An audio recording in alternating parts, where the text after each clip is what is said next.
Stews and soups have become one of my most favorite things to dig into more recently. Recently as in when time goes on, not as in because it's cold right now, because I could eat these all year round. But between both of them, for me, stew takes the cake. It's typically because it's more creamy, and because of that, it will coat side dishes like rice or bread, and now that I think about it, that's probably the reason I like to create thicker soups. Anyway, today's stew is my rendition of a very popular West African delight known as peanut stew. Although my peanut stew includes some ingredients that may be found within the culture, but not 100% always in such stew. For this one, I'm gonna start at the top of the recipe, and then we'll go through some changes and recommendations that can be included. We're starting off with a Dutch oven.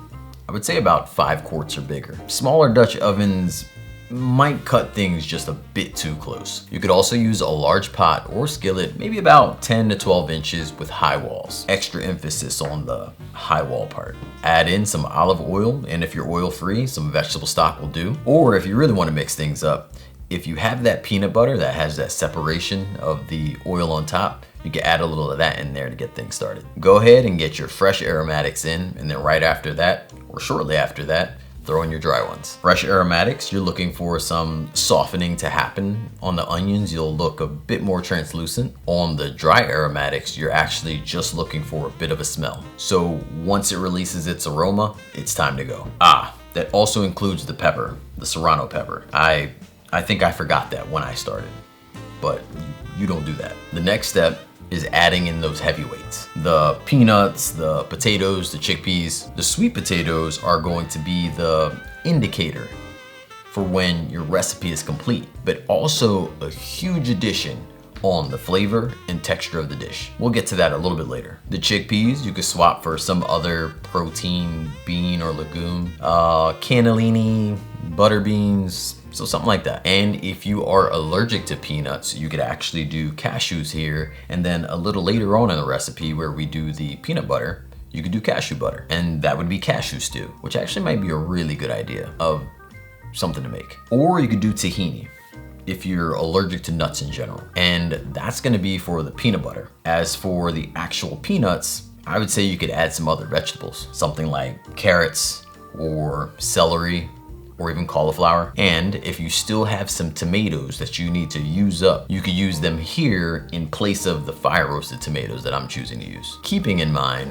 fresh toms are going to break down a bit more and quicker, yielding a smoother, finer texture to your stew. So if you like chunky stew, sourcing a can option would be better in that step. I like chunky stew. Then again, I like creamy stuff too, so decisions. Next goes in the creamy causation factor, also known as peanut butter, and easier said that way too. Let me pause for a second.